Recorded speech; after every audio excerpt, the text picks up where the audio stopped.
It's Flambé, right here on Friday.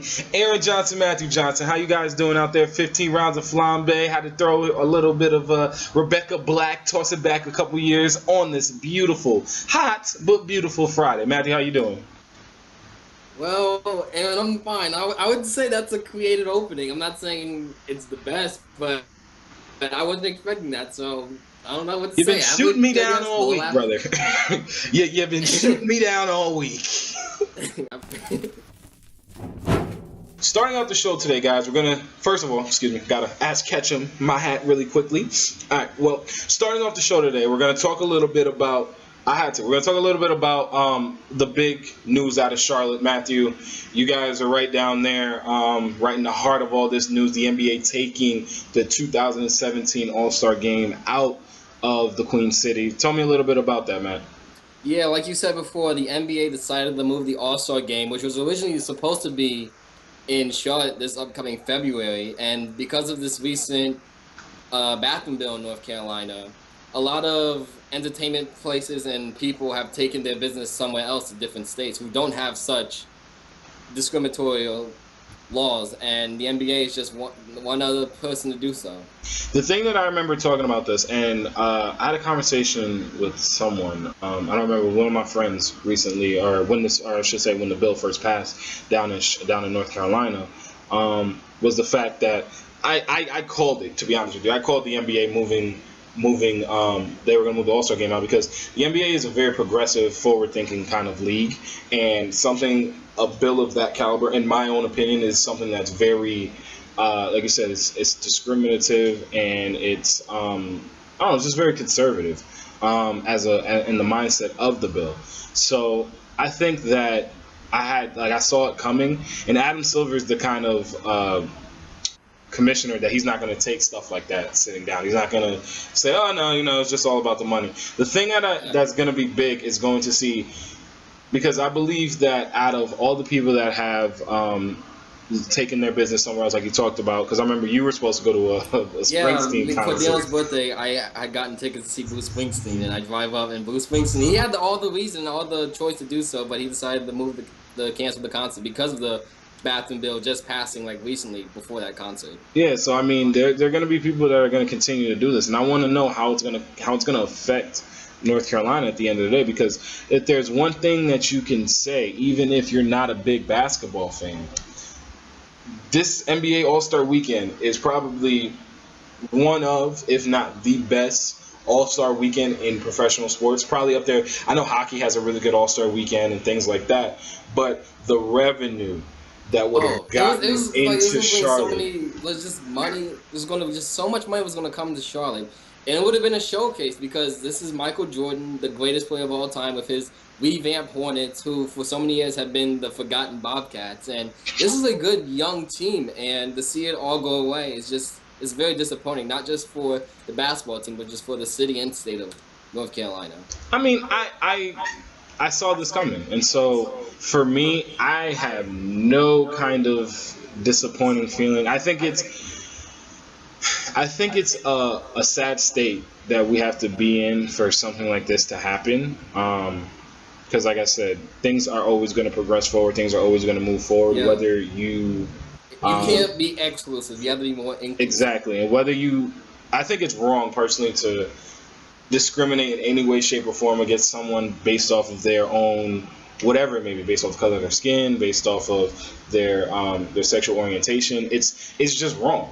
Don't get me wrong. If you don't like the person, you just don't like the person. But don't like the person because they're not a good person to you. Don't like them because, I don't know, like somebody like kicked your dog when you guys were growing up or something stupid like that.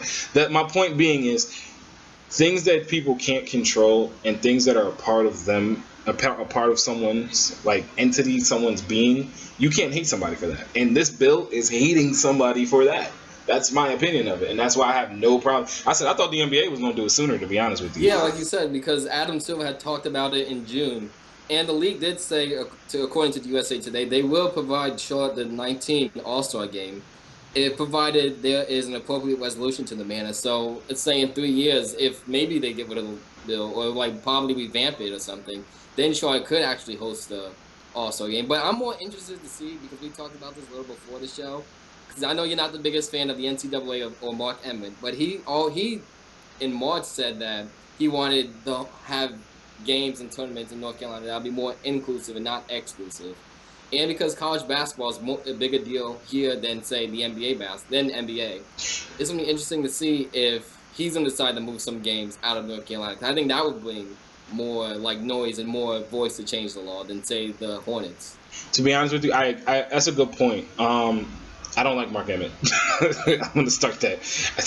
Pay the freaking players. But I agree with that because of Tobacco Road. If they ever, and I don't think they will, because down in that part of the country, pro sports outside of maybe like the Falcons or something like that isn't really as big. As big of a deal, I should say, as college sports. North Carolina alone, the Charlotte Hornets, as great as they were in the 90s, or fun to watch they were in the 90s, I should say, there's no way in the world they will ever surpass Tobacco Road. They're never going to surpass Duke and North Carolina. They're just that's possibly the greatest rivalry in all of college basketball, and one of the greatest rivals in all college sports. So if the ACC or the NCAA does something to take a tournament like that out of North Carolina, then I agree. I think that's when changes will really start to be made as far as sports having a say in a matter. Yes. Yeah, having like a political impact. Because besides Duke and North Carolina, you also have NC State and Wake Forest. You know, they're not as big as Duke and North Carolina. There's still a very passionate fan group here. And to see like tournaments move from North Carolina because of this bill will cause people to really think about it, I think. Let's hope so, to be honest with you.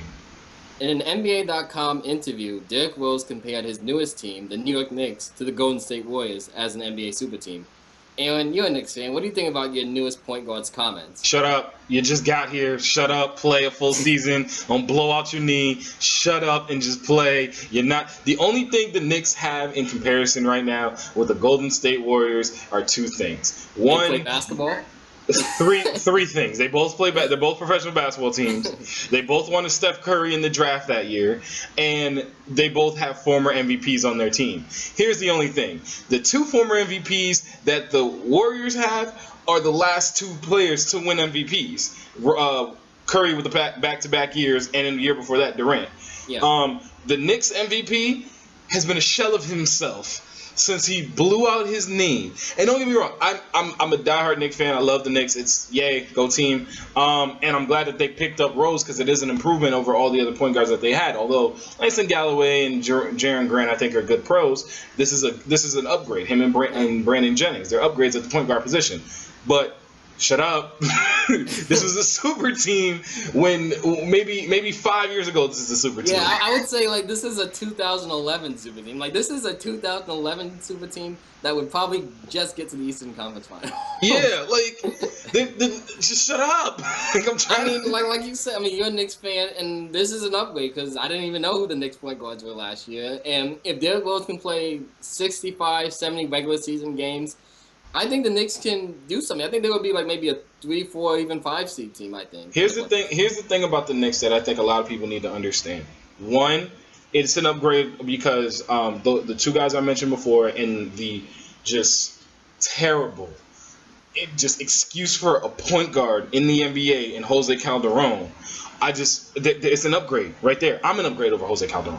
But I digress. The point I'm trying to make here when it comes to the Knicks is, right now, they're nowhere near where they need to be as far as contending really for anything more than getting into the playoffs. I do, because first of all, when you think about...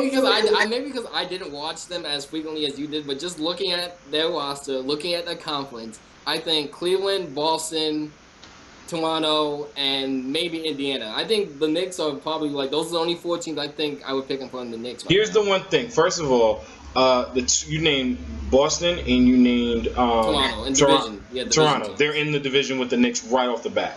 Yeah. So that's right there. They're already who knows? And when it comes to their division, they're already number 3 in their division. And the Nets did improve, but they're still the little brothers. And the Sixers are just trusting that old. They trusting it. They just holding on and trusting the process. Yeah. But I think for the Knicks, a low ball season, or a high, they should say, for them this year would be if they could get Derrick Rose, like you said, pay 65 to 70 games. If they can get to the postseason for Porzingis to start to develop a little bit more, for Carmelo, because Carmelo Anthony is so far away from being the superstar that he is. Don't get me wrong. He's still a star in the NBA. He's still probably a top 15 player in the NBA. Yeah, I say he's probably I say he's top 15. I say 20. 30. No, he's not that long. There's no way where there are 20 guys in the NBA that are better than Carmelo Anthony. I can name them right now, but I'm not gonna go there. But I think that you're gonna get a team at high point. I don't think a 4 or 5. I think that's a little bit much. I think a 6, honestly, would be ideal. Going into the postseason, I think they will make if they don't make the playoffs, this is a lost season. Hands down, they don't make the playoffs, this is a lost season. But I think them being a 6 wouldn't be too bad. But that right there, we're talking about the New York Knicks, a super team, trying to even make it into the 6th playoff spot. And everybody knows in basketball, unless you're in like that top 3, maybe even top 4, you're not getting out of the second round. Yeah, I also think, like I mentioned before, you watch them more often than I did. So I think maybe you're being a little pessimistic. But I really think just based on that roster, if the biggest thing, regardless, let alone Derrick Rose's health, with the health of the entire team, because no one missed games last year. So did Carmelo, so did Derrick, of course. I feel like if they're healthy, I feel like they're definitely going to get to the second round, I think. Just because of the conference. If they win the Western Conference, then yeah, there's no way they're getting past the first round. They're not even getting in the playoffs in the Western Conference. They could get at least to the second round. I don't even think the Knicks would have gotten. They're not even getting in the playoffs in the Western Conference, to be honest. They would get like a 7 or 8 seed. No, they wouldn't. I don't think they even get in. I mean, the Thunder, you knocked out the Thunder because Kevin Durant, so. Oh, yeah, knock out the. No, the Thunder will still be there. The Thunder are going to be like the Blazers now. They're going to be like the. Blazers got to the second round. Yeah, teams that get to the second round and then just lose. But I think that when it's all said and done, this is not a super team. This had no intentions of being a super team. I think this is a team that's trying to progress. This is a big move for Phil Jackson because it did kind of bring some life into the Garden. Granted, Derrick Rose is still young. Maybe he can come back and get back. If Derrick Rose can get back to his superstar, all-star, MVP status, then we're talking a whole different game. Yeah, we are. I just don't think he's gonna see him get there. I'm sorry. I agree. If he returned to his MVP level of play, this would be an incredibly different story. And I'm glad you mentioned Phil, because I'm a big Phil fan. I like with the 76ers. I say trust Phil, trust the process. He's know what he's doing. He's won 11 titles. He's been on championship teams. He knows what he's doing, and he's brought in some good pieces, which I think is really going to make this Knicks team better this upcoming year. They're still not a super team. As we end the show today, we're ending it on a sober note, a little melancholy here with the passing of Dennis Green, the former head coach of the Minnesota Vikings and Arizona Cardinals. Matthew, what are your opinions and what are your thoughts looking back on, as far as a head coach as we know, Dennis Green in his career? It was just really sad. I was at work this morning. I didn't realize until I came home that he had passed away at the age of 67 from, I believe, the results of cardiac arrest. And I just always remember him just always having good teams. I remember like late 90s, he had good Viking teams, and then Arizona, he struggled a little bit, but they were always competitive because that was before, I guess, Larry Fitzgerald, Acorn Borden days, before like they really developed. They were always competitive. I remember one year they actually had a chance to knock out the Vikings from even getting to the playoffs. And I believe that was his coach team. So I just remember him always having competitive teams. The thing about Denny Green that we're gonna remember is two things. As far as the public is concerned, it's going to be how great that 98 Vikings team was. That 98 Vikings team with Randall Cunningham, I believe that was Randy Moss's rookie year. Chris Carter, Robert Smith. That before the Patriots, and I think the Colts one year. Oh no, it would be the Broncos. The Broncos that got. No. What I'm saying is, I believe it was the Patriots and the Colts that broke their record for most points scored in a season. Oh yeah, that was the Patriots. That was the 2007 Patriots and the Broncos that got blown out, not the Colts. Oh, okay, it was the Broncos. I'm thinking the wrong Peyton Manning team. But yeah, before that, they were doing things that no one had ever really seen. Maybe not since Eric Coryell. Or when it comes to the old San Diego Charger teams, when it comes to being able to just throw the ball downfield and light a defense up. And that was all from Denny Green. And yes, obviously, it's going to come back around later this year anyway.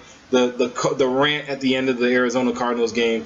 I want to know. I wish I could have found out what his opinions on that were, because like some coaches embrace the crazy rant. I wanted to know if he did too. Herm Edwards really embraced the you play to win the game.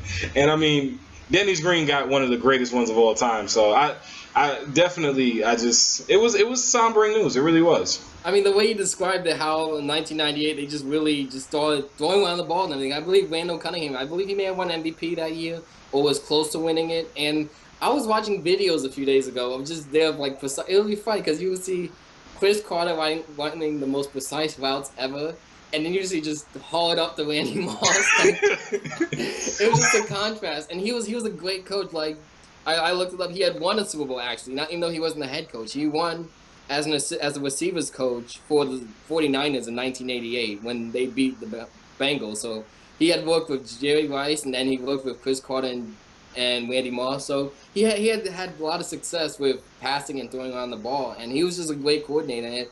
And it's unfortunate, like you mentioned, like everything would have changed if that '98 Viking team, who went 15-1, would have won the Super Bowl that year. I think if that Viking team won the Super Bowl, that Denny Green would be in the Hall of Fame.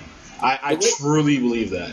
I believe if they won the Super Bowl that year, the way we look at the '85 defense, that's the way we would look at that offense. That like '98 offense, like no question the greatest offense of all time. The way we see the '85 Bears, no question the greatest defense of all time. Yeah, and it's funny that you bring it up. The just throw it up to Randy. They had two number one receivers, two Hall of Fame number one receivers. Just one, like you said, one is running precise routes, catching it, getting in the end zone. Had the biggest hands in Chris Carter, not dropping anything, and then it literally was Randall Cunningham.